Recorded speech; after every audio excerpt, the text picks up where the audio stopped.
Podcastirmãos.com. Olá, pessoas! Podcastirmãos.com de número 486 entrando no ar. Eu sou o Paulinho, estou aqui com a esposinha Adriana, que não tirou as nossas convidadas do subaco da cobra, como diz a Flora. Verdade! E é subaco.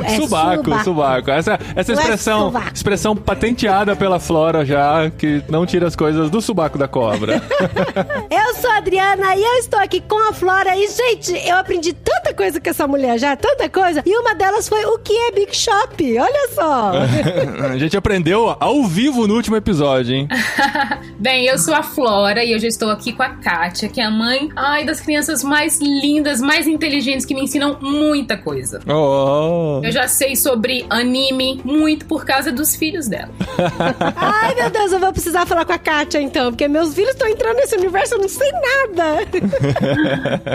Eu sou a Kátia, tô aqui com o Paulinho, que tá abrindo espaço para pessoas pretas falarem e que vai abrir espaço para as pessoas pretas falarem em outros momentos que não é esse da consciência negra. Muito bom! Aê! É isso aí, gente. É uma alegria a gente poder voltar nesse tema. Acho que demoramos até, né? Porque o último episódio foi de março do ano passado, o 416. Estamos 70 episódios depois, voltando a falar diretamente sobre o tema. É claro que a gente esbarra no tema quando fala sobre outros temas também, mas a gente tem que voltar a falar. Se for pelo menos uma vez por ano, já tá legal, né? Nessa época da consciência negra, que foi assim, no dia 20 de novembro. Intencionalmente, uma vez por ano, mas a gente sempre resvala nesse tema, né? Sim, é uma bandeira que a gente comprou, né? Que a gente entrou nessa batalha também, a gente quer fazer juntos. É por isso que a gente trouxe aqui a Flora e a Kátia pra falar um pouco mais sobre racismo, pra pensarmos em mais soluções. E a gente recomenda vocês que estão nos ouvindo a voltarem lá pro 416. A gente faz uma bela introdução sobre esse tema. A gente vai voltar em alguns temas hoje, vai tentar dar um passo além nessa caminhada da luta nossa de cada dia, porque afinal nós ainda precisamos falar sobre racismo.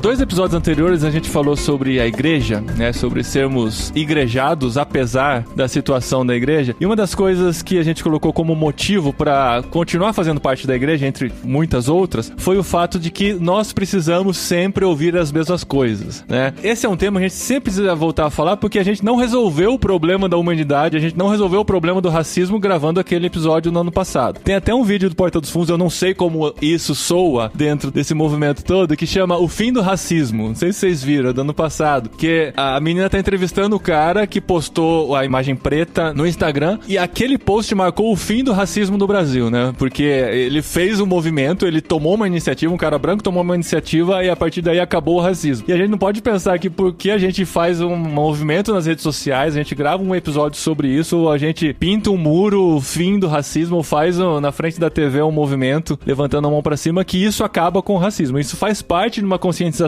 mas a gente precisa todos os dias falar sobre isso, né? É trabalho de formiguinha, né, Paulinho? É todos os dias um pouco. Esses dias mesmo eu tava falando isso na minha rede social. Se a gente conseguir mudar o nosso vizinho, falar um pouco com o nosso amigo pessoal, com o nosso pastor, na nossa igreja, na nossa pequena comunidade, a gente tá fazendo, às vezes, muito mais do que apenas fazer um post com uma tela toda preta e falando Black Lives Matter, né? Às vezes o que a gente precisa fazer é esse trabalho de formiguinha e todo dia tá conscientizando, falando sempre um pouquinho, a gente chega sempre mais longe, ó. Pra mim foi uma surpresa agora saber que você tem filhos, porque isso é um assunto, assim, que toca demais meu coração. A gente conversou bastante sobre isso no programa anterior, sobre como também vocês foram educadas, e eu lembro que, assim, eu ouvi de novo o programa, gente, eu ouvi esse programa pelo menos umas 4 vezes, e todas as vezes eu ficava revoltada com a seguinte afirmação que todos os convidados fizeram, de que porque são negros tem que ser 2 vezes melhor, tem que andar 2 vezes mais arrumado, tem que se comportar 2 vezes mais. Isso é uma cobrança muito grande, principalmente para uma criança pequena que tá indo pra escola, que além de ter que aprender a se enturmar, aprender a fazer tarefa, ainda tem que ser 2 vezes melhor em tudo, sabe? Então, assim, agora que a Kátia, que tá com a gente, que também é mãe, eu queria, assim, se você puder dizer pra gente alguma coisa nesse sentido, de como que é a fala que você tem dentro de casa, com a sua família, com relação a se preservar disso, Qual sabe? que é a idade dos seus filhos? O Arthur tem 11 anos e a Nina tem 7. Que legal. E são crianças que, diferente de mim, eu vim de uma família birracial, né? Então, meu pai era um homem branco, minha mãe uma mulher negra, de uma família também que negava sua própria negritude. Então, eu vim de uma família, porque ser negro é ser ruim, em muitas famílias existe ainda esse problema de identificação da própria pessoa negra no Brasil, por conta até dessa mistura de raças. Então, assim, eu cresci ouvindo meus pais falando que é minha mãe ou minhas tias, ou falando assim,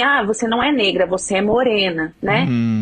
Porque ser negra é ser ruim. E era assim, muitas vezes eu ouvi isso até de pessoas, eu moro no sul do Brasil, e as pessoas olham pra mim e falam assim, não, mas você não é negra, você é morena. Tipo assim, como se elas estivessem me consolando ou me conformando por eu não ser negra.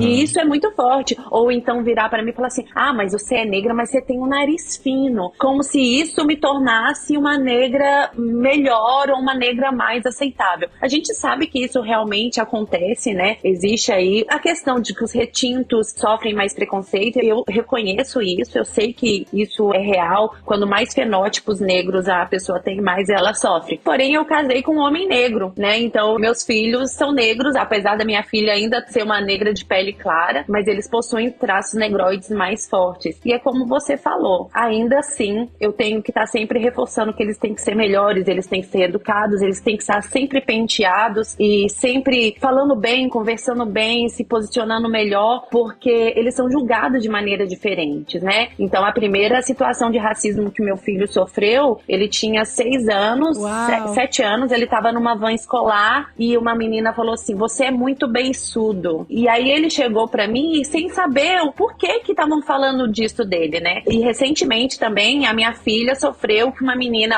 minha filha tem um cabelo bem crespo e bem black, e uma menina chegou pra ela e falou assim, eu não gosto de você por causa do seu cabelo. Ai, gente. Ai, a gente como mãe, meu Deus!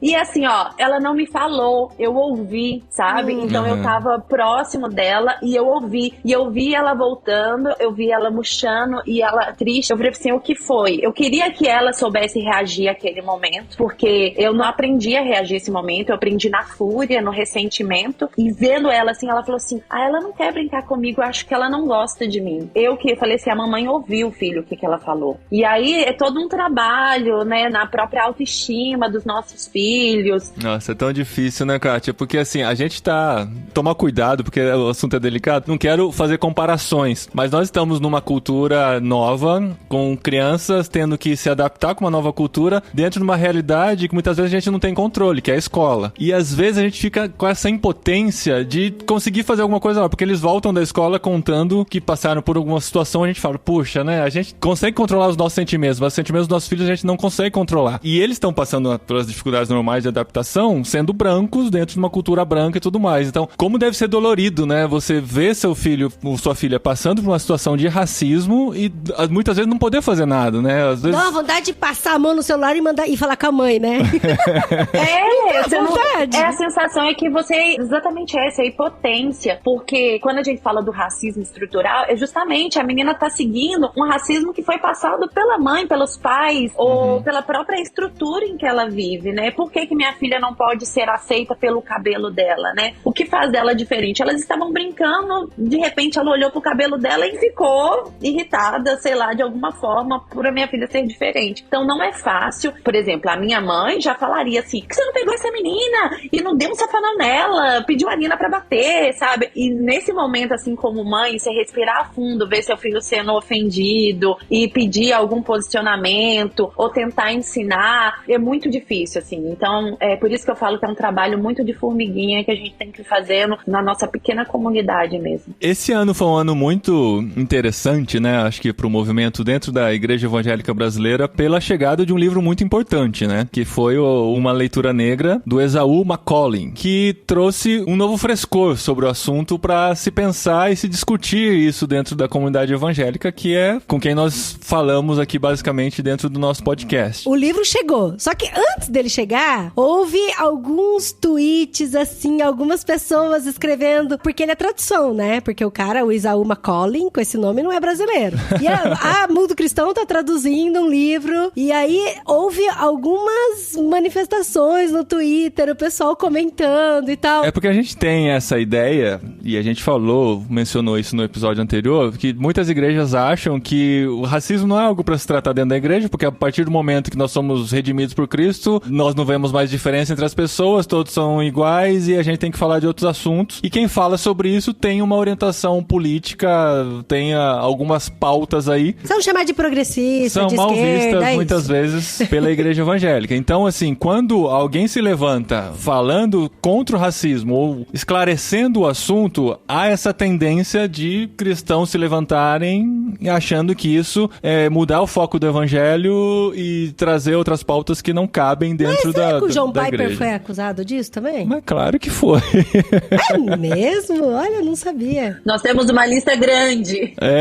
Dos cancelados por falar sobre racismo. Eu me recordo, acho que foi, não sei se foi ano passado ou esse ano, que teve uma mulher no Twitter, ela fez uma lista de pastores, ela chamou de pastores woke. Na verdade, ela estava criticando pastores que se perderam. E na lista estavam o Tim Keller, o John Piper, Anthony Bradley. Aí eu pensei assim, gente, então eu me perdi também, porque eu consumo bastante as ideias deles, né? Então tudo bem, ok. E é muito engraçado, ela estava criticando, dizendo que eles estavam perdidos porque eram pastores que falavam sobre a questão racial. Como se esse fosse um tema, será que Deus não tem nada a dizer sobre isso? Então temos que ficar calados? Quando a gente fala sobre a questão racial, né? Então, no caso, a gente estava falando sobre teologia. Eu vou fazer a comparação como se teologia fosse uma cosmovisão, né? Então, todas as pessoas têm suas teologias, né? Lógico que a gente tem a teologia cristã e tal, mas o fazer teologia, por exemplo, quando a gente pensa nos Estados Unidos, muitos vão dizer que a teologia americana possui características que não são americanas. É simplesmente teologia. Só que a gente sabe que não importa onde você esteja, né? Se você é luterano na Alemanha, holandês reformado, escocês, puritano, liberal, presbiteriano, a gente sabe que a teologia, ela tem consistentemente tido uma distinta etnicidade e cultura. O que eu tô querendo dizer? O Esaú, ele deixa isso claro pra nós. O que acontece? A gente prioriza algumas passagens e, embora muitas vezes nós demos alguma justificativa teológica para essa preferência, essa priorização se baseia nas particularidades da nossa experiência de vida, né? Então, ao longo da história, a gente sabe que muitos grupos tiveram esse privilégio de pensar o texto bíblico conversando com a própria experiência. Então, por exemplo, vou dar um exemplo do solteiro. Hoje, o solteiro na igreja, eu acho que tem até havido uma melhora. Há muito tempo atrás, ou sei lá, eu diria recentemente, só existia uma perspectiva bíblica para os casados, né? Muitas pessoas solteiras iam para a igreja e falavam, nossa, acho que o que eu tô fazendo aqui, né?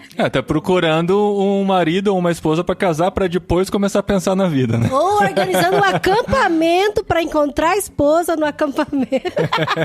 Exatamente. É como se não existisse uma teologia para o solteiro, só para o casado. Então, o Esaú, nesse livro Uma Leitura Negra, por exemplo, ele entendeu por que eu vou negar aos afro-americanos esse exercício de você poder preservar uma teologia bíblica que conversa com a sua experiência cultural. Porque a gente vê que, por exemplo, eu vou separar os escravocratas e depois vou falar dos evangélicos brancos. Porque a gente tem os escravocratas, que eles, na verdade, eles nem preservaram o texto bíblico para conversar com a realidade deles. Eles pegaram o texto bíblico e interpretaram do jeito que eles quiseram. Interpretaram de uma forma com que corroborasse com o pensamento deles, né? E sem contar que eles tiravam muitas partes da Bíblia, né? Pra poder deixar com os escravos, não é? Exatamente. A gente tá fazendo um clube do livro, estudando o livro Leitura Negra, inclusive, e eu separei um texto que eu vou ler hoje à noite, que é um catecismo antigo usado para ensinar escravos. E é o seguinte: quem lhe deu um senhor e uma senhora? Deus me deu. Nesse caso, os escravos teriam que responder. Quem diz que você deve obedecer-lhes? Deus diz. E que livro lhe diz essas coisas? A Bíblia, né? Então era um catecismo antigo usado para ensinar escravos, né? É como se os escravocratas daquela época, o que eles fizeram? Eles pegaram os textos bíblicos e pensaram, é pro meu prazer, né? Então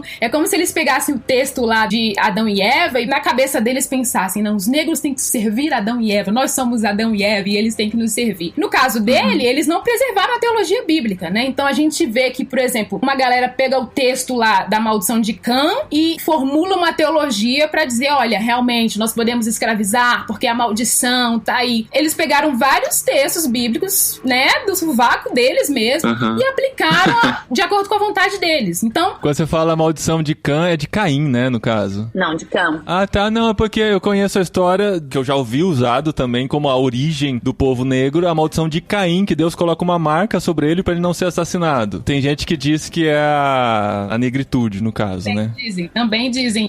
Mas na de Cã um dos filhos de Noé, vem ele nu, e aí Noé amaldiçoa o filho, e ele diz que a geração do filho vai sofrer na mão. Ah, tá. E aí eles interpretaram do jeito que quiseram e falavam, olha, esse povo é o povo negro. É interessante que no livro Racismo, a Cruz e o Cristão, o John Piper, ele faz uma exegese, assim, dessa ideia, assim, que não tem nada a ver, as pessoas realmente inventaram, não faz sentido. Então a gente tem esse grupo dos escravocratas que realmente não fizeram um uso honesto. Só que o Esaú, a crítica que ele faz, já mais recente, né, na modernidade, os brancos evangélicos. Eles já não são escravocratas, mas eles falham em lidar, eles falham em enfrentar as questões da comunidade negra, né? Eles ficam só naquela ideia de igreja espiritual. Aceitem a palavra de Deus, essa fé, e vocês vão ter liberdade do pecado, né? Aí o Esaú fala assim, opa, não é assim, não é só isso, né? Vocês estão contando pela metade a história, né? Então, a teologia cristã ocidental, ela teve escassas respostas aos males do racismo, né? E é o efeito prejudicial, porque quando o autor do livro ele começa a pensar, ele falou assim, não é possível, olha só como a gente tá, nós não temos mais a escravidão, mas olha o efeito prejudicial da discriminação institucionalizada, e a igreja não tá falando nada sobre isso, então é só quando Jesus voltar que a gente resolve isso? Não, né? Então, ele viu que os principais contribuintes para o pensamento teológico conservador ao longo dos séculos, eles conscientemente ou não, eles têm falado somente para brancos e com brancos, né? Faltou, então, você começar a incluir os negros também na conversa, tá? Então, vamos incluir, porque a teologia não é simplesmente com os brancos e para os brancos. Então, o Esaú, ele ficou, é algo que incomodou ele, né? Então, a gente vê que, quando a gente pensa na África do Sul, no apartheid, a gente vê na Inglaterra, nos Estados Unidos, sistemas de castas, a escravidão, a gente vê que a igreja existia já e muitos teólogos conservadores, eles consentiam com essa realidade, né? Então, não é de se assustar, tem um filme que se chama Malcolm X, no qual Denzel Washington é o protagonista, no qual conta a história da nação do Islã. E o Esaú, no livro, ele fala assim, olha, não é de se assustar que o movimento da nação do Islã atraiu tantas pessoas negras. Ele falou assim que até ele se sentiu atraído. Acabou que ele só não foi nessa por causa da mãe dele, mas, poxa, você vê que a comunidade cristã, ela não olha pra você e entende quais são as suas necessidades, né? E você vê a nação do Islã realmente dando valor à sua realidade e se importa com o que você tá vivendo. Então não é de se assustar que a galera ia realmente querer viver na nação do Islã, né? Então, esse exercício de você olhar pra escritura bíblica e conseguir se enxergar e ver que você tem valor, essa foi a proposta do Esaú, né? Então, eu achei muito engraçado quando eu vi no Twitter alguns pastores caçoando. De por que trazer esse livro, né?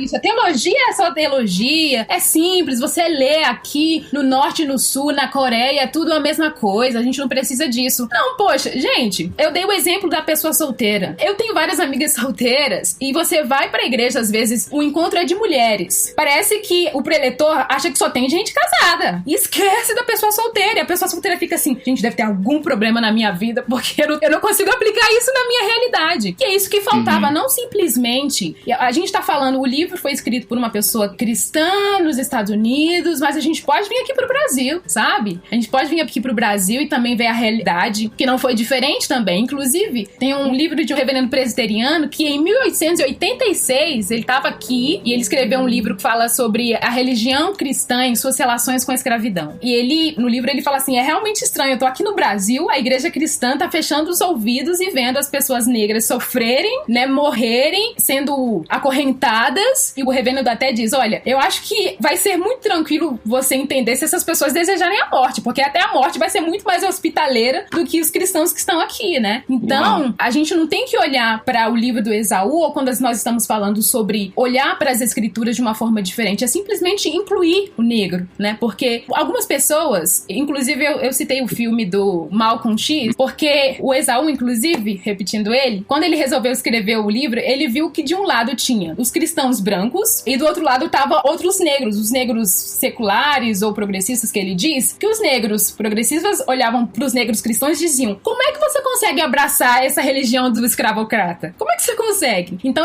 se os negros cristãos concordassem com alguma coisa que os brancos cristãos falavam, então os negros brancos falavam, olha aí, Capitão do Mato, não, esse aí, ele realmente tá com o opressor. Mas se os brancos cristãos olhassem que os negros cristãos estavam concordando com alguma ideia de justiça que os negros seculares estavam falando, eles são um pouco ortodoxos, né? Então, não dava. Então, o Esaú se viu perdido. Ele falava, pô, todos eles estão falando sobre nós, mas eles não nos incluem, eles não nos entendem, então a gente precisa resolver isso, né? Então, é uma proposta que ele começou, eu acho que a gente tem que continuar, e uma coisa importante a dizer, o cristianismo não é a religião do homem branco, né? Historicamente, a gente vê que o cristianismo é uma religião que, muito antes da colonização, chegou à África, né? A gente tem exemplos de Agostinho, Tertuliano, que são pessoas que, na região da África, eles surgiram com o cristianismo que chegou lá antes da colonização. Então, não é a galera mais progressista, os negros seculares, de acordo com o Esaú, dizem que não, é a religião do branco, mas não é. A gente precisa de ser honesto com a história, olhar o mapa e ver que não é. E até uma questão aí das tretas do Twitter é que as pessoas leram o livro inteiro pelo título e pela capa, né? Então, como sempre, né? Normal.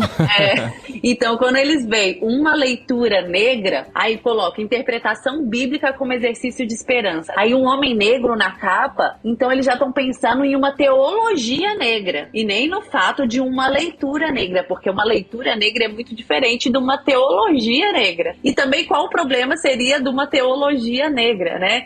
Eu falo, né, que tudo viraísta, né? Igual a gente tem falado, é tudo progressista, é tudo marxista, é tudo zista da vida. Enquanto a gente tá querendo fazer uma leitura própria sobre a nossa perspectiva cultural, às vezes, né? O Marco Davi tem um livro que chama Religião Mais Negra do Brasil, e eu fico pensando, né? Eu vivo no Sul, em um contexto reformado, e a minha religião não é uma religião negra. Eu não vivo num contexto negro. Eu vivo realmente num contexto totalmente branco. Eu, mais 2 pessoas da minha igreja somos negras. Então, assim, mesmo vivendo no Brasil, é um caso de se pensar, porque a minha realidade é uma realidade diferente da minha igreja. Esse racismo no ambiente eclesiástico, digamos assim, envolve também essa situação de que o movimento pentecostal tem muita mais a presença do negro do que o movimento reformado. E muitas vezes o movimento reformado olha o movimento pentecostal com esse olhar que à primeira instância não parece um racismo, mas no fundo existe um racismo embutido porque estão olhando para a realidade negra do Brasil, né? Mas de que outras maneiras vocês podem dizer que o racismo reflete na nossa convivência como igreja? Que exemplos vocês podem dar, assim, de coisas que a gente precisaria ficar atento para ver, ó, esse tipo de coisa é racismo, esse tipo de coisa a gente tem que tomar uma atitude com relação a isso, porque às vezes a gente fala, a igreja é racista, a gente tem problemas de racismo na igreja, mas às vezes a gente, com a nossa mentalidade branca, digamos assim, a gente não consegue enxergar onde está o racismo e onde a gente precisa olhar para enxergar isso. Eu vou falar uma coisa que muito me incomoda na igreja, e principalmente desse tal pensamento branco e cristão. Eu falo assim, porque na tentativa da pessoa branca não ser considerada uma pessoa racista, ela vira e fala assim comigo assim, ou com a Flora,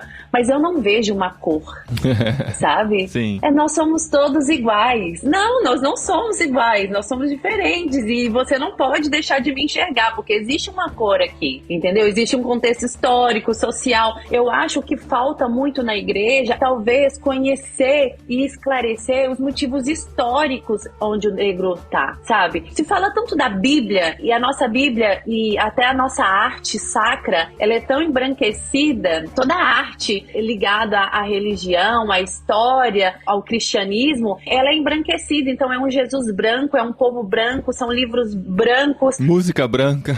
Música branca. O nosso cabelo, às vezes, não é aceito porque ele não é comportado o suficiente para estar na igreja, ou ele não é domado o suficiente para estar num contexto eclesiástico, né? E a ocupação de espaços mesmo, né? Nós estamos no momento de plantação de igreja aqui em Florianópolis. O meu pastor, muito sensível, né? Eu falo que o padroeiro dele é Agostinho e o mentor é Tim Keller.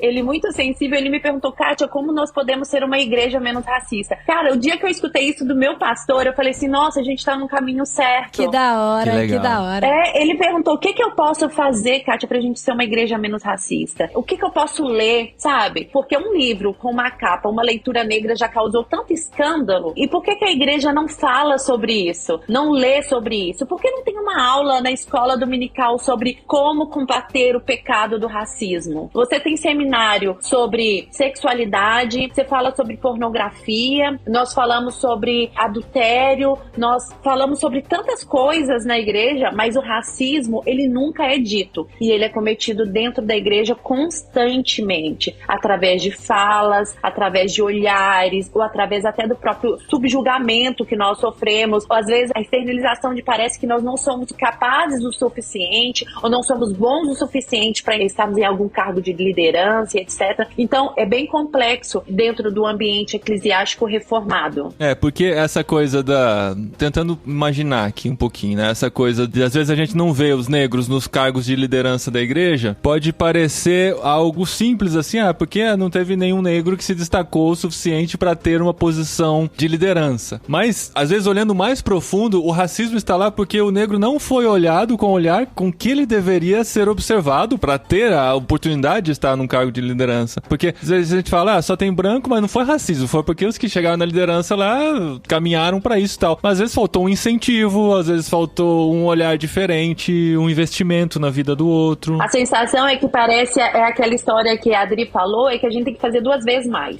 Exato. Tem que se mostrar 2 vezes mais. Não basta ser inteligente e capaz, você tem que ser muito inteligente, muito capaz, muito comunicativo. Parece que a gente tem que fazer um pouco a mais para ser notado. Tem uma história relacionada a isso, que remonta à minha época de infância e adolescência, né? A gente sempre teve na nossa igreja a festinha de Natal muito especial, com a participação das crianças e tal. E a gente tinha, acho que 1 ou 2 famílias negras na nossa igreja. E eu lembro que teve uma situação no Natal, que eu não sei qual foi a motivação pra isso, se foi intencional ou foi só encaixando as crianças de um jeito, mas o anjo que anunciava o nascimento de Jesus era uma menina negra. E ela falando lá na frente, sim, foi chocante para as pessoas. Ao mesmo tempo, acredito que deve ter tido alguma risadinha escondida, porque a gente tá falando de anos 90, né? No Brasil, anos 90 e tal. Mas hoje, olhando pra trás, eu vejo como foi significante isso dentro da igreja, sabe? Como foi importante pra ela, pra família dela. Um anjo negro, né? Por que não, né? E como soa estranho, às vezes, a gente pensar esse tipo de coisa e como deveria ser natural, né? Então, esse tipo de pensamento que já vem na nossa mente, nossa, um anjo negro, né? Como se o negro fosse o oposto da luz, né? Por exemplo, isso tá meio associado na nossa cabeça, mas é uma pessoa fazendo uma representação de Natal, fazendo uma coisa que ela curtia fazer e deixando a família dela feliz, né? São coisas que não deveriam chocar, né? Eu lembro quando também saiu o filme O Alto da Compadecida, que Jesus era negro também, né? E algumas pessoas falaram, gente, mas por que escolheram esse ator pra fazer Jesus? Eu falei, gente, por que não, sabe? A gente não entende, isso eu gosto muito, o J.K. Smith fala muito disso, a gente não entende que nós estamos acostumados a algo, né? Tudo gira em torno do hábito, sabe? Mas quando a gente tá falando sobre racismo, a gente esquece a história, a gente esquece o hábito, a gente esquece aquilo que a gente tá acostumado a ver. Tem um vídeo que eu recentemente postei no meu Instagram, é antigo, acho que é dos anos 90 e pouco, assim, né? Aí tem um publicitário e ele diz assim, olha, eu não coloco o negro nas campanhas publicitárias, porque não vende. Ele fala assim. Eu vi esse vídeo, você postou no Instagram, né? Exatamente. Ele tava falando livremente, eu sei que ainda existem pessoas que pensam assim, mas ele tava falando, não vende. E se eu for pensar, é agora que você vê. Eu costumo tirar print porque eu tô salvando, porque eu tô escrevendo sobre esse tema. Então sempre quando eu abro o YouTube, aí tem uma propaganda de um rosto negro, ou então em qualquer site, né, tem propaganda, eu vou salvando, porque antes não era assim, né? Então hoje você já vê que já tem muitos modelos na publicidade aparecendo em vários lugares, assim, sabe? Porque antes eu só via aparecer, por exemplo, em propaganda do governo, assim, sabe?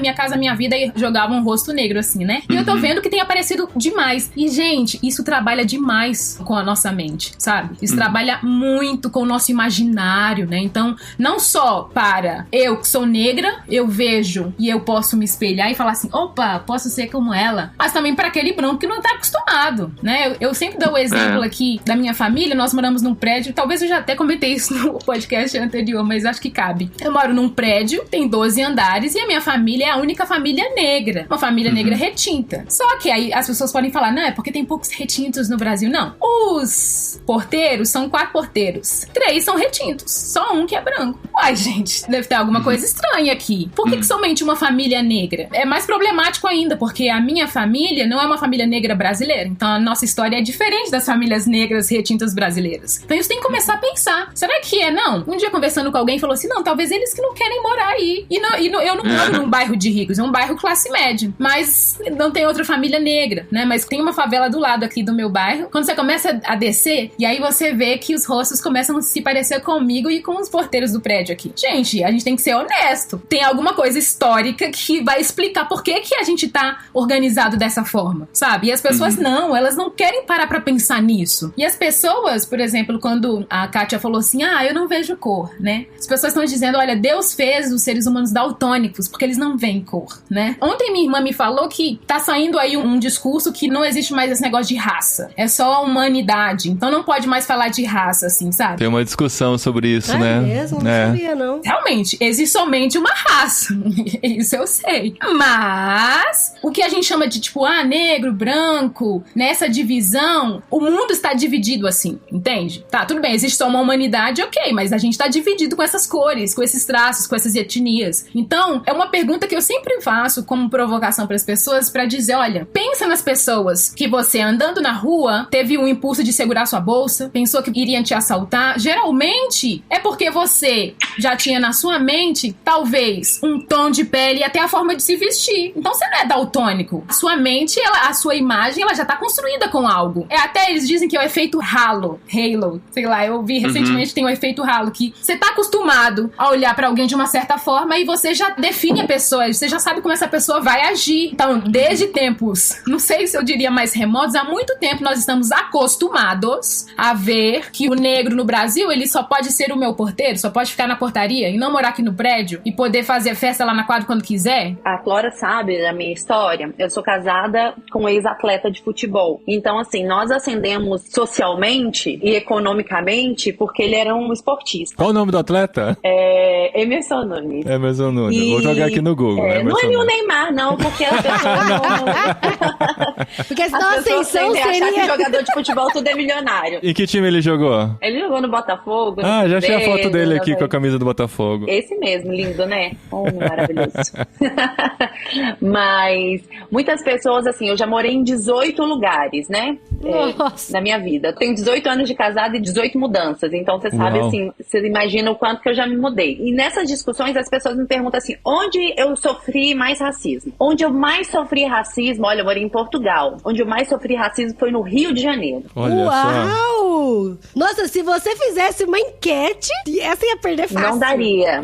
Mas lá, por quê? Porque lá o preto, ele é pobre. E o preto, ele é o porteiro, ele é o garçom, ele é o manobrista, ele é o flanelinha. O preto, ele não tá na Zona Sul Carioca, ele não tá nos bons restaurantes, ele não tá no teatro. E como eu tava no teatro, tava no restaurante, ao ponto de a gente chegar, dar a chave do carro, e depois as pessoas falaram, mas esse carro não é seu. Uau. Ai, que absurdo, gente. Nossa. Tipo, cadê o documento do carro? Aí eu falo, não, mas o moço da frente aí não deu o documento do carro e você entregou a chave do carro pra ele. Ele, não, mas como é que você pode me comprovar que esse carro é seu? E isso é o manobrista? Isso é o manobrista, é o negro, um negro manobrista. Gente, é assim, hoje o negro, ele é pobre. Ele é pobre e tem um motivo histórico por isso. E a gente não consegue, às vezes, fugir dessa caixinha.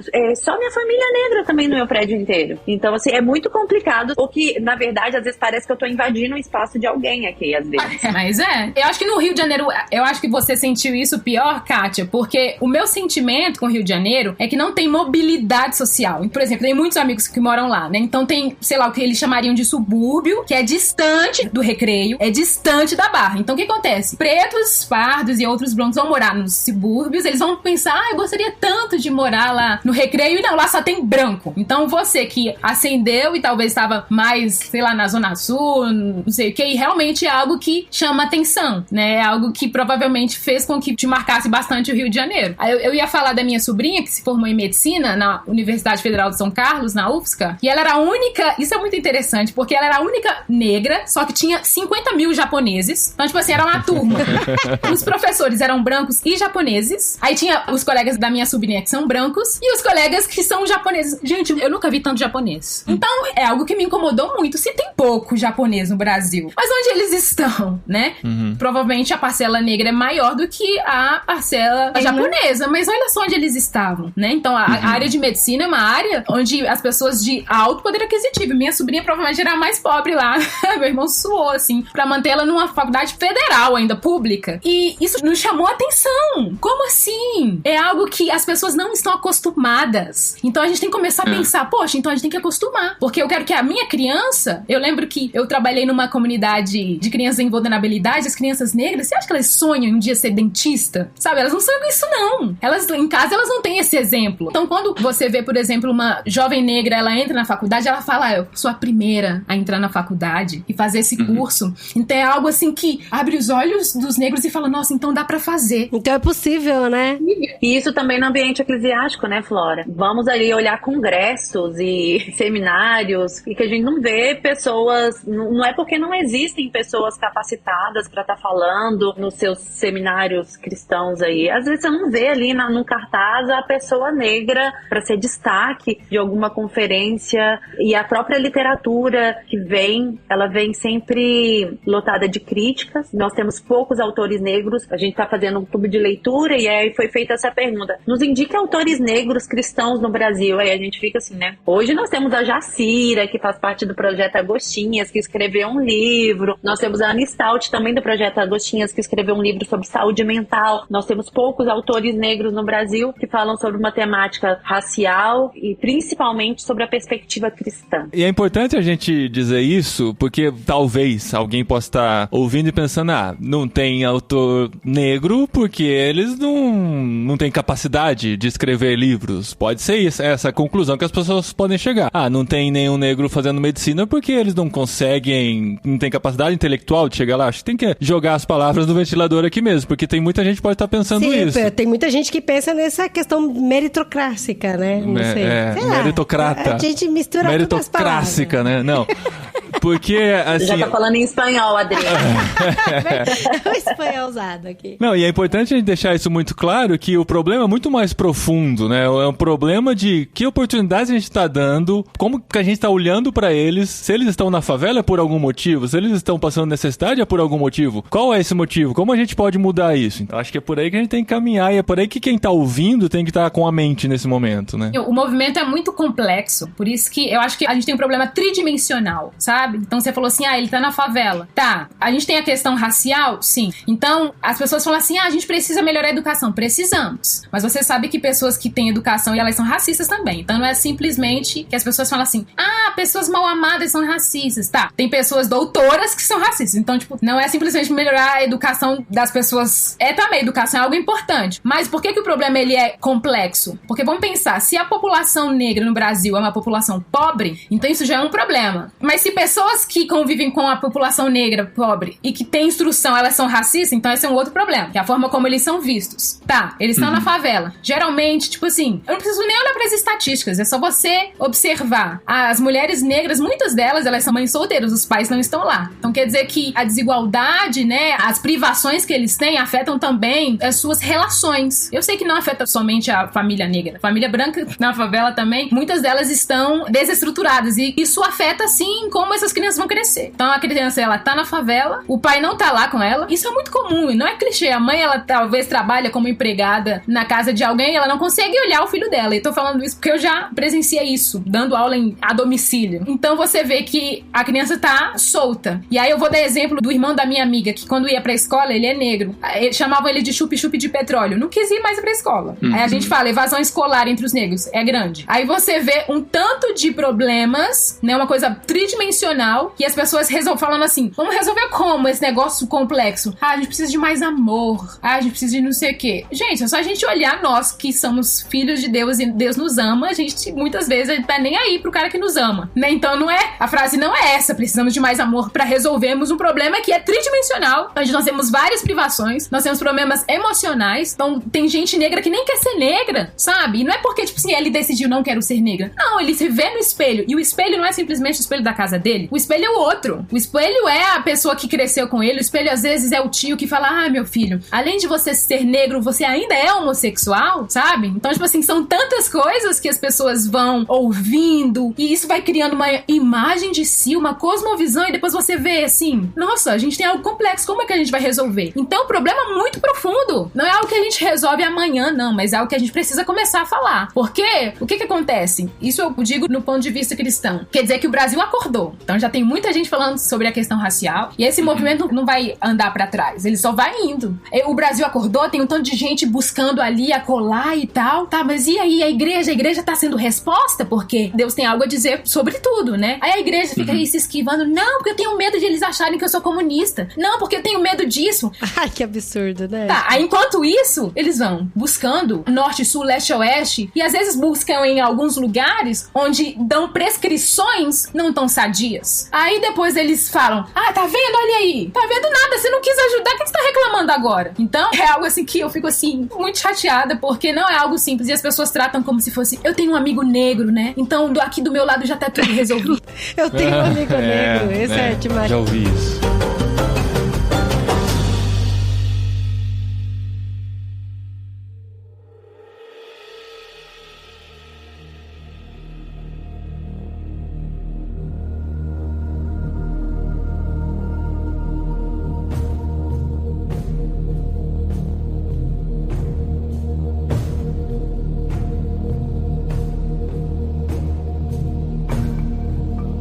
Acho que vocês concordam, né? Porque eu cresci nos anos 80 e 90 e hoje eu não sou negro, né? Acho que ficou claro. Eu vejo... Sério? Eu não vejo cor em você. Nós somos todos iguais.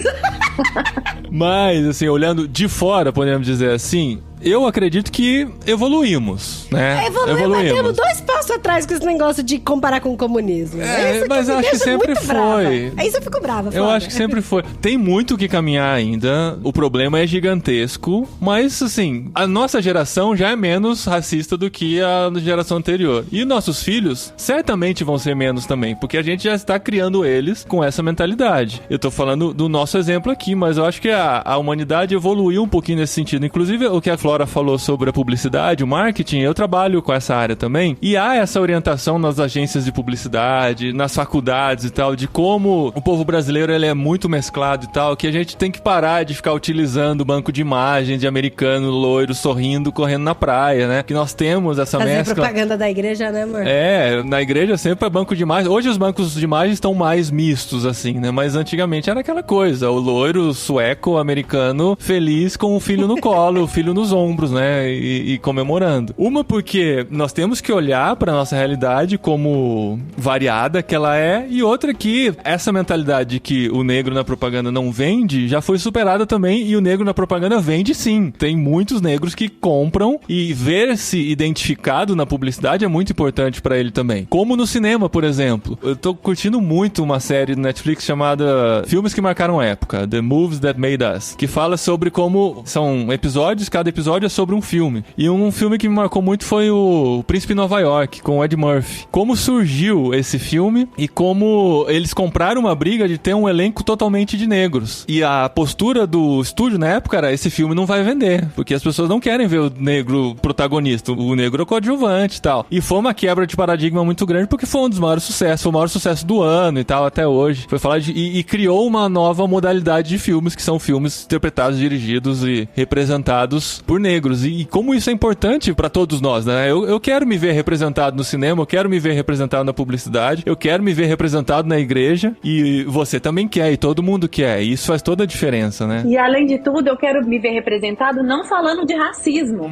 sabe? Porque parece que todo o filme que tem negro, esses dias eu vi, agora eu não vou lembrar o nome, é que eu tô tentando achar o nome de um filme, que é um filme Netflix, assim, mas é um filme com o elenco todo negro e que não fala de racismo, fala de vida, gente, porque a gente vive além do racismo, sabe? E a gente não precisa ficar falando dessa temática o tempo todo, isso cansa, isso nos fere. Então, assim, nós que trabalhamos com isso com o projeto, tem hora que a gente se sente exausta, cansada, desgastada, porque é um tema pesado, é um tema que nos fere constantemente. Quando você vai ler um livro, por exemplo, a gente lê o livro do Laurentino Gomes, Escravidão, você começa a ler o livro, você começa a parecer que mergulhar dentro da tua alma e sentir dores físicas, porque quando você lê sobre o racismo e sobre a escravidão, parece que tá mexendo com algo que é muito seu. Então, assim, esse assunto fere, a gente quer ser representado também em assuntos leves e que a vida continua e a vida não precisa falar só sobre isso, né? Tô tocando muito nessa questão do ambiente da igreja, é justamente isso, o povo negro, ele não ser só convidado para falar sobre sobre racismo, eu posso falar sobre maternidade, eu posso falar sobre teologia, eu posso falar sobre experiência de morar em outro país. Exatamente. Sobre anime, sobre como é ter um filho, homem e uma menina. Eu sou uma família homeschool. Eu posso falar sobre homeschool.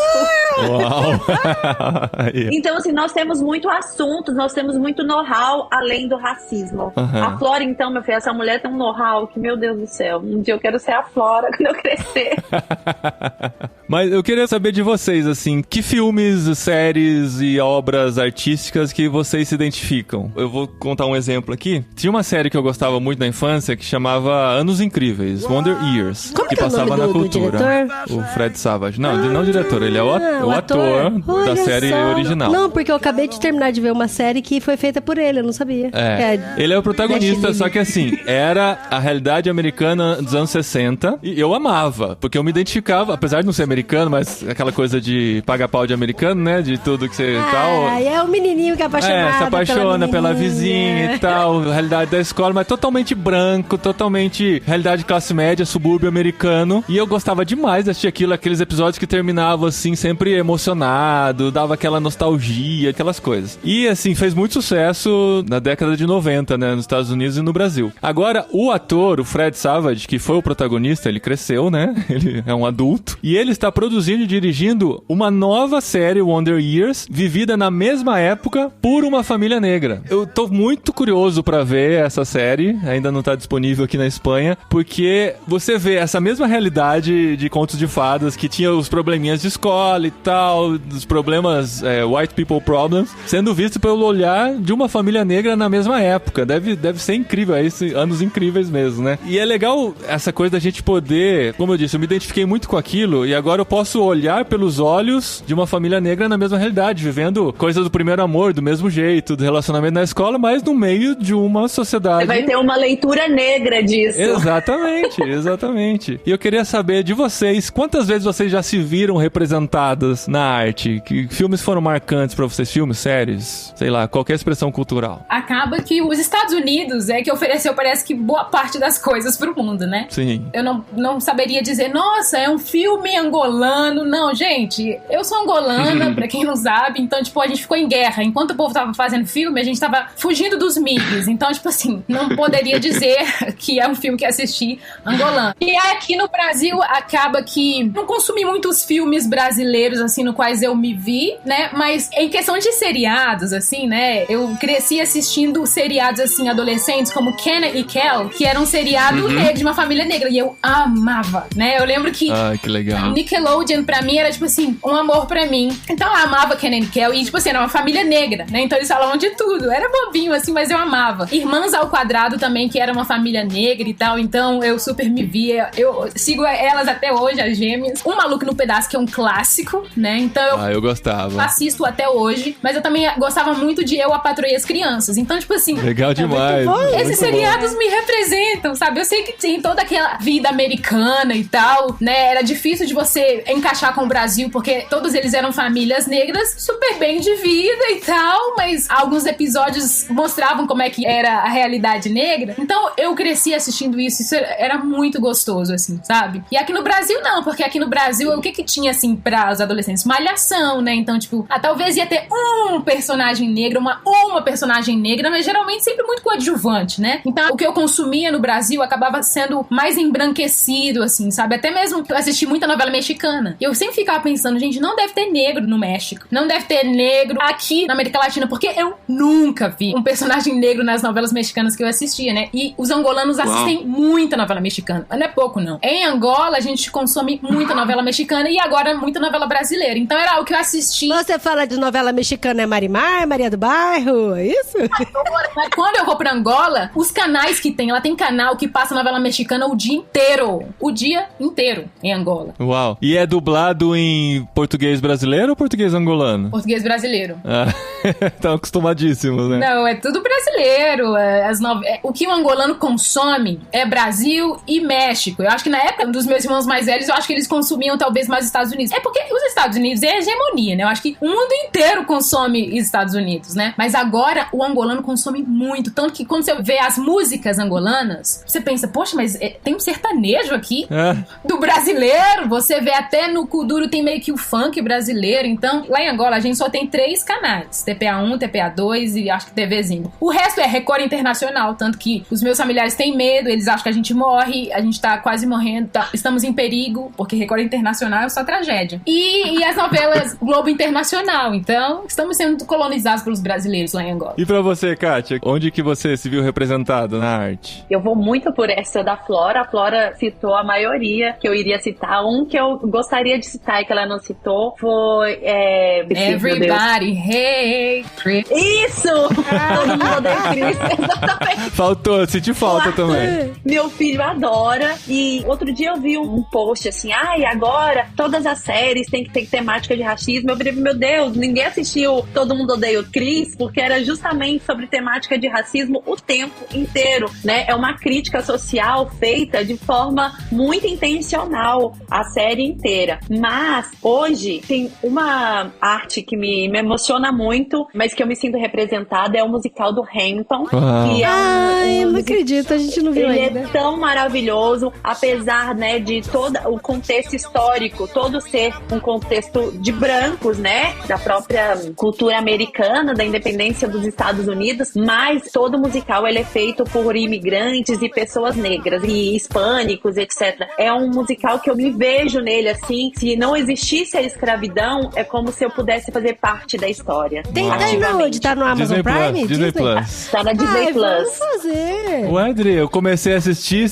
ela falou assim, ele é maravilhoso. Eu comecei a assistir, ela falou assim, eu preciso estar com menos sono pra assistir. Porque, gente, eu tenho muito sono a hora que ele começa a assistir o filme. A gente assistiu uma meia hora só, ele é longo, né? Aí precisamos retomar. Ele é longo, mas ele é muito necessário. Outro que eu gosto muito, que ele é atual também, e assisto com os meus filhos, chama Reunião de Família. É um sitcom também, de uma família negra americana. Então, como ele tá num contexto atual, meus filhos conseguem se enxergar, entender as piadas, etc. E um último que eu gostaria muito de indicar, na verdade, ele é recente agora na Netflix, e ele se chama Colin em Preto e Branco. Fala de um atleta, um esportista, que ele é adotado por uma... Esse é o maior representante do Black Lives Matter, lá do futebol americano, sabe? Aquele que se ajoelha nas manifestações. É este atleta, que é o Colin, e ele é adotado, um menino adotado por uma família branca. E o meu marido, ele é adotado por uma família branca.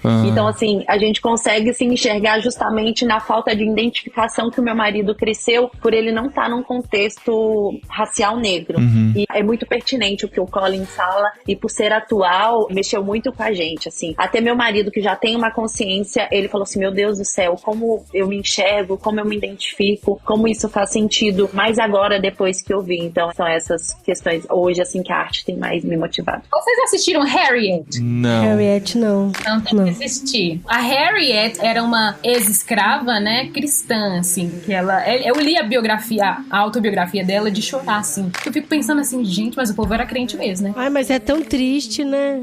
Eu acho que, em se tratando dessa temática, mesmo que o filme seja o mais lindo, assim, por exemplo, filme 12 anos de escravidão, ele é pesado, mas eu gostei muito. Eu acho, assim, que tem umas partes, assim, que são bem chaves. Por exemplo, o filme The Green Book. Tem pessoas que, às vezes, jogam o filme, tipo, não gostei muito, no geral não gostei dele, então ele não é bom. Mas, geralmente, pra mim, eu assisto um filme, sempre tem alguma parte que é o clímax pra mim, e eu passo a gostar do filme, porque representou algo de uma forma bela, honesta. Então, eu gosto do Green Book. Tem muitas cenas, assim, que eu falo assim, que eu consigo me ver, inclusive. A crítica a esse filme é por conta de o protagonista ser o branco e o negro coadjuvante, né, motorista. Eles criticam isso, né? Mas, podia ser diferente, mas como eu disse, se tem alguma coisa que eu acho que eles acertam, já me ganhou. Então, tem uma cena na qual eles começam a discutir, eu já esqueci o nome dos protagonistas. O branco e o negro começam a discutir na chuva, assim, sabe? E aí, o branco, ele entende que realmente ele não consegue compreender o negro, sabe? Eles estão lá discutindo, aí parece que a ficha dele cai, E aí eu fico lembrando de mim. Quantas vezes eu estive em discussões com as minhas amigas brancas e elas não conseguiram me compreender, sabe? É um momento, assim, de uma certa impotência. Você não sabe, você fica com raiva da sua amiga, você não sabe se você que tá errada porque você tá fazendo daquilo uma discussão. E ela não consegue te entender. E aí o cara branco tem que passar por alguma coisa, não a mesma coisa, pra ele passar a entender. Nossa, realmente. Essa é uma questão que acontece muito o que o Paulinho e a Adri falaram no começo. Às vezes o branco só vai entender a questão um pouco semelhante ao racismo quando ele vira imigrante. Porque ele se sente que não é um racismo, mas quando ele se vê que é diferente, é tratado diferente. Assim, eu também já fui imigrante, eu sei que então ser preto e ser imigrante, você imagina, gente, é tudo ao quadrado. Uau. Mas é essa questão, né? Às vezes a gente precisa passar por algumas situações. Pra gerar empatia, né? Porque senão a gente não vai... Empatia. Não passa nem pela cabeça, né? Por que isso é um problema? Por que isso é uma crise? Nossa, é um exagero, né? Que igual coisa. tem uma coisa assim que pra mim é difícil até de entender, né? Mas o fato da gente não falar tão bem a língua do país que a gente mora, dá a entender de que a gente não sabe de mais nada, sabe? É muito engraçado. Mas sabe que isso acontece muito, a Flora também vai confirmar isso, mas é um pouco assim, nossa, mas você é tão inteligente, é aquele elogio que você não sabe se a pessoa tá te elogiando, porque tipo assim, você é negra e inteligente, sabe? Parece como que é se uma fosse questão, um paradoxo, tipo, né? Parece estranho ser inteligente, né? Essa é a questão. É, como se fosse estranho. E a gente tava falando de filme, eu só vou voltar em um, que é o Judas, o Messias Negro, que fala sobre os Black Panthers. E é uma coisa que eu queria deixar claro aqui, é que justamente sobre o Green Book, que dá aquele paradoxo da gente achar que pra que a gente quer torcer, né? Porque se trata às vezes de muita violência, ou uma questão, quando a gente pensa sobre direitos civis, a gente tende a imaginar só Martin Luther King, né? Vivendo em pacificação, tentando o movimento da reconciliação. Só que, infelizmente ou felizmente, movimentos como Black Panther foram necessários, sabe? Pra dar uma sacudida na sociedade e perceber que, olha, nós estamos aqui, nós temos direitos iguais, etc. Por isso que, às vezes, quando nós temos filmes assim que existe um certo antagonismo, ele é importante porque nos traz visões distintas sobre o mesmo assunto. Gente, eu confesso que eu não sei nada do Black Panthers. A única coisa que eu sei foi a participação deles no Forrest Gump. Assiste, esse foi um dos que ganharam o Oscar, né, nesse último Oscar, e ele é lindo, apesar, né, assim, de ser uma temática muito triste, e ele tem uma temática que se começa a observar o Panteras Negras de uma maneira bem diferente, né, talvez com a qual eles mesmos se enxergam, assim, né, não como eles são retratados. Eu vou mencionar aqui um filme que foi o primeiro filme que eu assisti quando eu era criança. Provavelmente vocês não vão conseguir achar no Netflix e nem na Amazon, mas é porque marcou a minha vida. E todos os meus amigos me zoam muito, porque sempre quando a gente faz imagem e ação de filmes, eu falo esse filme. Por que marcou a minha vida? É um filme que realmente fala do apartheid. É um filme que dá pra chorar um pouquinho também. E do Nelson Mandela, mas é que marcou tanto a minha vida. Então, eu sei que depois que eu vi esse filme, eu quis entender mais sobre a questão racial. E o nome do filme é Sarafina, Princesa de Soweto. Não é um filme americano, é um filme sul-africano, ou seja, foi gravado na África do Sul. Tem até uma americana que seria a Whoopi Goldberg. Ela tá nesse filme, mas a maioria do elenco é sul-africano. E é um filme, assim, maravilhoso. É um filme musical, né? Então, tipo, tem um musical, as pessoas dançam. E me marcou muito. E eu acho que, como eu cresci aqui no Brasil, até os meus irmãos às vezes falam assim, nossa, que engraçado, a Flora cresceu aqui no Brasil, mas ela ouve as músicas antigas e tal, africanas e tal. Eu não sei, às vezes eu acho que esse filme eu vi na infância me despertou que eu sou africana, eu tenho que dançar com que legal. Então, Sarafina é um filme que eu assisti no videocassete também. Eu acho que hoje deve ter um DVD, mas é maravilhoso. Nossa, tá difícil de achar no Google aqui, a Adri não tá conseguindo. Eu não achei no Google. Será que esse filme existe? Será que esse filme existe ou tá na sua imaginação, Flora? Eu já achei um gatinho aqui.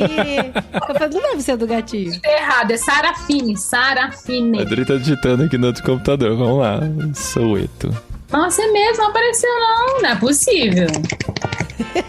É a sua imaginação. Às vezes acontece isso. A Flora criou um filme na cabeça dela pra se identificar. Porque ela não tinha filmes de identificação e ela criou uma dramaturgia.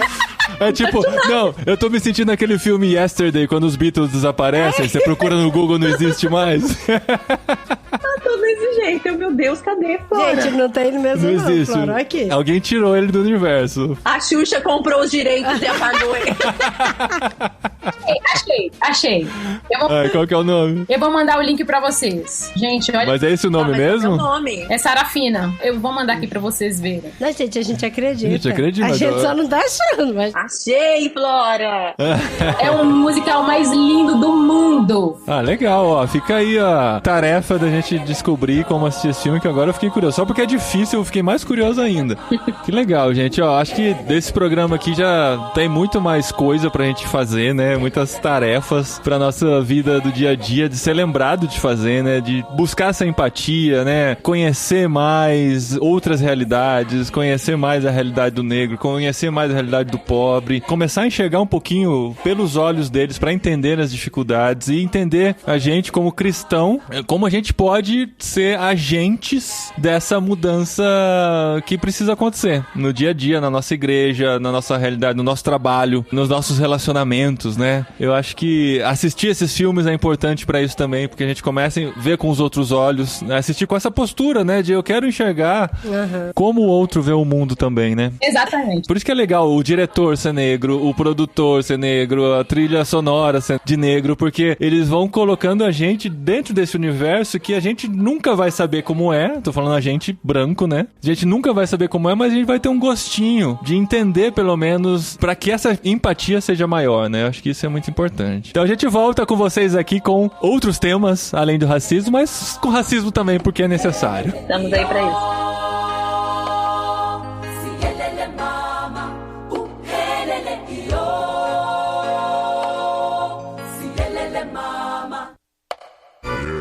Recadinhos! Legal, bastante. Cash, arroba, No programa anterior. que é isso? Muito obrigado.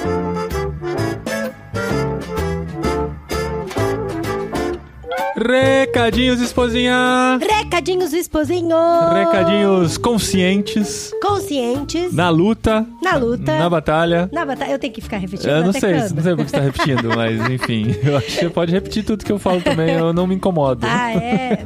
É que na minha voz fica mais inteligente, assim. É, por eu isso. acho. Boa, boa. Bom, gente, vocês perceberam que desse episódio participaram a Flora e a Kátia. A Kátia a gente conheceu nesse episódio, vocês perceberam, né? A gente foi conhecendo ela e conforme a gente conversava, mas já surgiu uma amizade aí, muito legal. E a Flora, pela terceira vez participando do nosso podcast, a gente agradece muito a participação delas. E a gente esqueceu de mencionar durante a gravação, mas os recadinhos também servem pra isso, pras coisas que a gente esquece de falar durante o programa. E é falar que elas fazem parte do Projeto Agostinhas. Elas até falaram isso. Sim, é verdade. Inclusive, o Projeto Agostinhas fala do combate ao racismo o ano inteiro, né? Exato. A gente só esqueceu de dar um Instagram do Projeto Agostinhas, que é nada mais, nada menos do que arroba Projeto Agostinhas. Projeto Agostinhas, pra você conhecer o que elas estão fazendo. Elas estão lendo juntas e comentando com lives o livro Uma Leitura Negra da Mundo Cristão. Então você pode acompanhar lá também, ler junto com elas. E se você ainda não tem o livro, o jeito de comprar é pelo link da Amazon, pra trazer uma comissãozinha pra gente. irmãos.com/Amazon. É só entrar pelo link e depois fazer a compra que você quiser lá, que a gente ganha uma comissãozinha. Você compra o livro da leitura negra,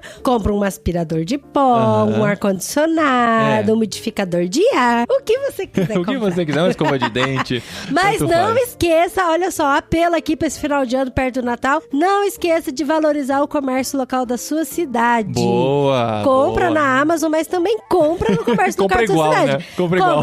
Porque Compra hoje eu dois tô pra dar de chocada presente. que o hotel mais antigo da cidade onde a gente mora, mais tradicional, onde recebia os artistas e os toureiros, foi fechado Ah, é hoje. mesmo? O Hotel Cervantes. Muito dó. Ai, que É. triste. E assim, um monte de loja fechando, isso vai doando tanto no meu coração. Então eu Então, falei, se não, você- vamos apoiar o comércio local, gente. Se você é Isso de aí. Linares, compre aqui nas lojas locais Não, de mas Linares. todo mundo tem na cidade um comércio local. Mas não esqueça de entrar pelo link de irmãos.com para ajudar o comércio local aqui também. E se você quer ajudar ainda mais a parceria aqui com o nosso conteúdo, você entra em irmãos.com/cabine para saber como contribuir financeiramente também com esse projeto. A gente fica... Porque afinal das contas, tudo vai dinheiro, né, amor? Exato, né? Viver custa, né? E se você sente que o nosso conteúdo faz diferença na sua vida, você pode ajudar também a manter, para que ele continue muitos anos, né? E se você não sente que faz diferença e, né, sentindo no coração a vontade de nos ajudar, também pode ajudar. Mesmo que não faça diferença, Não é? né? Às vezes fala, já falaram tudo que eu já sei. É bom, eu fico feliz também. Então, no irmãos.com/cabine, você descobre como ajudar e depois, a partir do momento que você começa a contribuir, você faz parte da cabineirmãos.com, que é um grupo no Telegram onde a gente conta os bastidores de tudo que a gente vive por aqui, compartilha pedidos de oração, sorteia livros, inclusive nesta semana, vamos sortear uma leitura negra lá na cabineirmãos.com. Que coisa. Que ousadia. Né? Que ousadia. Tá, gente? Então, assim, a gente agradece muito vocês que acompanham a gente e convida pra você que ainda não faz parte entrar lá em irmãos.com/cabine pra contribuir também. Esposinha, na semana passada eu postei um meme no perfil de irmãos.com, brincando assim, né, com uma foto do Jim Keller, não, do Jim Carrey. Do Jim Keller, uma foto do Jim Keller. Do Jim Carrey no filme Debi Lloyd, ele com a cabeça pra fora da janela do carro assim, e eu escrevi assim: quando eu ouço meu nome sendo citado em meu podcast favorito. E assim, algumas pessoas relataram, né, que já ouviram a gente citando os nomes aqui, e assim, eu gosto muito quando eu sou citado no podcast dos outros também. A gente cita muitas pessoas. E assim, como uma ação adicional, eu gostaria de mencionar as pessoas que comentaram nesse post para terem também o nome citado aqui no podcast. Vamos lá, o Jairo Alves comentou. Boa! A Safira. A Safira Alcântara, que já participou algumas vezes. A Ana Queiroz. Ai, amiga. Do Goiás. Ela escreveu te amo, mas falou, é pra mim. Que falou que vai visitar a gente aqui. Estamos esperando a visita da Ana. O Eber Evangelista. O André de Cáceres. Coração. O Chicone. 2 dedinhos pra cima. Gente, eu tô falando os comentários. As pessoas perceberam. Do Instagram. O Márcio De Gaspari, meu irmão. Bons tempos. É sempre bom ser lembrado. A Raquel Fonte, que já foi citada mais de uma vez aqui no podcast. E ela falou que é sempre muito emocionante. A Raquel já tem frase aqui sendo eternizada aqui no podcast, que é ela que falou no Jetlag uma vez, que onde tem igreja tem uma família. E a gente sempre lembra disso demais. Aqui. A Joyce Guedes, nossa amiga de Minas Gerais. Despedida do Ronaldo da Seleção, gente. Ela estava com a gente no Morumbi. E a gente foi com o nosso filhote de 10 meses na chuva. A gente é doido. O Kiko Santos de Angra dos Reis. Graças a Deus. A Lídia Silva. Meu nome tá disponível pra vocês usarem aí. Então tá sendo usado aqui. Tá usado. A Cláudia C. Martim. Com permissão. Não vamos falar por cima do nome das pessoas, que elas precisam se sentir mencionadas. A Cláudia C. Martim. Ela vai participar com a gente no próximo Literário. No próximo Literário, semana que vem. A gente vai gravar essa semana já, abrindo parênteses aqui já. A gente podia fazer o Literário inteiro como uma peça de teatro, né? Não. Vocês vão descobrir por quê no próximo Literário. Não, se você está lendo com a gente, O Homem que Nasceu para Ser Rei. Link no post para você adquirir também e depois conferir o Literário. O Alex Fonseca Silva. Olhinhos no coração. O Alex gravou com a gente também já, um pós-créditos. O Marcos VFB de Brasília. Quando eu tive a honra de participar. Também gravou com a gente um Literário. O EBVN Cast, que lá no irmãos.com. Que também participou com a gente do Jetlag do Japão. Eu gostei que ele cita nós aí, viu? Nos comentários quando fala de podcast aí. O Josué G3, nosso amigo de Jundiaí. Umas 2 vezes. Já citamos ele, agora a 3ª vez. O Davidson Dantas. Eu já tive. E a Camila Dantas, Nunca que deve ser os irmãos. Os irmãos Dantas. Camila Dantas, da cabineirmãos.com também. Agora você teve o nome citado aqui nos comentários. Aí Camila Dantas. A Escola Bíblica EBC, que eu não sei quem é, né? Porque está por trás de um perfil institucional. Então, mas ela fala assim, eu nunca fui citado. Ela não, ele, né? Eu era doido pra falarem meu nome naquele dicionário de nomes muito doido que tinha a Sara. Mas agora a gente precisa saber qual que é o seu nome. Exato. Qual será o significado de Escola Bíblica EBC? Mas tá aqui citado o admin do perfil. O Regiflor. Não, é a. Agora eu pus o mouse em cima. Desculpa, Regi. É a Regina Flora. Regina Flora. E o Ciro K. Lima. Ou Ciro Lima, né? Como aqui. Agora eu descobri que se eu ponho o mouse em cima, aparece o nome da pessoa. O Ciro Lima. A pessoa tá descobrindo no Instagram agora, gente. Não, Instagram no computador, né, gente? É diferente. Ele falou que ele já foi citado nos Discípulos Desocupados, no Barquinho e agora também nos comentários de irmãos.com. Beleza, gente? Então sempre comentem os posts do Instagram de irmãos.com, que é irmãos_com. A gente tá postando uns memezinhos engraçados. Coisa que eu penso assim, eu lembro. Aí eu crio um meme, são muito originais os memes que a gente posta lá também. A gente divulga os nossos podcasts. A gente coloca trechos em vídeo do podcast da semana. Toda semana eu tô tentando separar um trechinho lá. Então, assim, prestigiem o conteúdo do Instagram de irmãos.com. Viu, escuta, qual é o número desse podcast? 486. Sabe o que isso me lembra? Que depois do número 6 vem o número 7. 487. E hoje faz 7 meses de Espanha. 7 meses de Espanha, pra E eu celebrar. achava que eu ia comer Ramon toda semana. Ramon, olha só. né? A gente Doce tem que fazer ilusão. expectativa. É isso aí. É. A gente tem que fazer um podcast de expectativa e realidade. Realidade. Quando a gente completar um ano, a gente faz ele. Expectativa, comer Ramon toda semana. Todo Realidade. dia. É caro pra caramba. Caro pra caramba.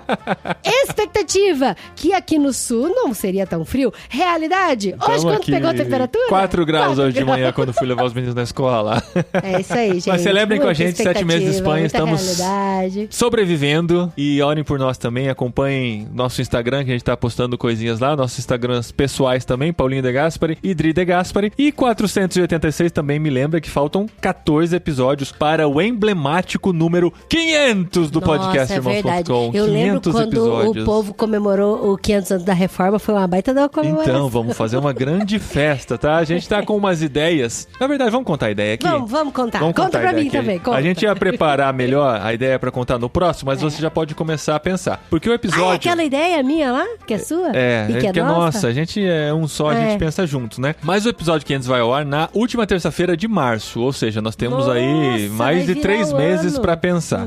E o que a gente quer fazer? A gente quer fazer aquele episódio tradicional, assim, que a gente já fez algumas vezes, com a participação do público que vai enviar áudio, falando de que maneira, tipo o testemunho da Universal, assim, né? De que maneira a Igreja Universal mudou a sua vida, de que maneira o podcast Irmãos.com mudou a sua vida, e você vai sugerir um trecho de um episódio, pode ser recente, pode ser passado, pode ser o primeiro episódio, qualquer um, e você vai nos ajudar passando a minutagem desse trecho. Então, mas se o podcast não mudou a vida, Tá sempre tem um trecho. Mas é que eu que não marcou? posso, Que não marcou? posso achar que eu tô mudando a vida das pessoas. A gente tem um que peso achar. muito grande não, na minha vida. Eu tenho que pensar isso, senão eu não aguento 500 episódios. Tem que ter algum sentido Não, isso aqui. mas ó, tem vários episódios que realmente, assim, martelaram na nossa cabeça, na minha cabeça, na sua cabeça. E aí, escolhe um trecho de um episódio que vocês falaram assim, nossa, esse episódio é da hora. E esse trecho é muito massa, E não precisa ser edificante só, pode ser engraçado também. De vez em quando a gente tem uma veia cômica, né? E eu acho que é legal, assim, quando a gente ri ouvindo também. Você pode lembrar, nossa, uma vez eu tava andando de ônibus, eu passei vergonha ouvindo um trecho de tal episódio. Aí você vai ter a tarefa de ir lá, reouvir o episódio e marcar o minuto em que ele aparece. Não pode ser um trecho muito grande, né? Sei lá, de no máximo 2 minutos, mas também pode ser curtinho, não tem problema se for 15, 30 segundos. Mas você passa pra gente do minuto tal ao minuto tal, do episódio tal, e a gente vai ter o trabalho de ir lá e buscar esses trechos,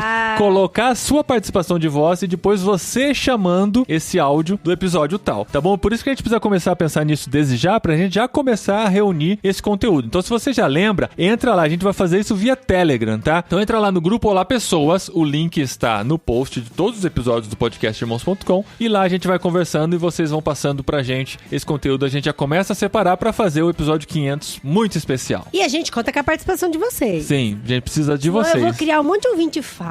A gente vai usar eu os vou efeitos mudar de a voz. Vou usar aquela voz de pato, sabe? Que tem no Fantástico. Aí vão ter pessoas com sotaque espanhol falando também, né? Eu fui muito abençoado, nunca ouvi o podcast de Irmãos.com e tal. Mas então a gente conta com vocês, tá? Desde já está divulgado. Esse vai ser o episódio 500 do podcast Irmãos.com que tá vai ser chegando lá por aí. março, então dá tempo, Final gente. de março, tá? No próximo episódio a gente conta mais novidades. O próximo, semana que vem, é o literário. Depois tem o jet lag, a gente vai adiantar o jet lag uma semana pro último episódio do ano, ser o episódio de encerramento do ano do podcast Irmãos.com, que a gente vai contar mais uma pequena mudança na dinâmica do podcast para o próximo ano. Nada que vai influenciar muito o seu dia a dia. A gente vai continuar com os podcasts semanais, mas a gente vai deixar essa expectativa para contar no próximo episódio. E teremos uma pausa aí no final do ano, né? Sim, o último episódio vai ao ar no dia 14 de dezembro, uma semana antes do Natal. Depois a gente para por 4 semanas, as 2 últimas de dezembro e as 2 primeiras de janeiro. Olha como tá um programadinho bonitinho, né? Pra voltar no dia 18 de janeiro com a nova temporada do podcast Irmãos.com. E lembrando que vamos fazer o advento. Sim, Eu já importante. comprei quase todas as coisas pra gente começar o nosso advento em família. Adventista. Siga-nos no Instagram, porque a gente vai ensinar, a gente vai explicar muita coisa sobre o Advento no Instagram de irmãos.com e siga-me também no meu Instagram, que daí eu vou falar com mais detalhes. Você já chegou nos seus 2.000 seguidores? Não cheguei, eu desisti. Não quero mais ter 2.000 também. Não quer mais, né? Tá, tô contente. Você que me segue, para de seguir, porque eu não quero mais. Quem sabe com a propaganda negativa, né, esposa? Dri De Gaspari no Instagram, sigam. Ela quer ser famosa. Eu quero ser famosa, eu quero ser relevante, meu amor.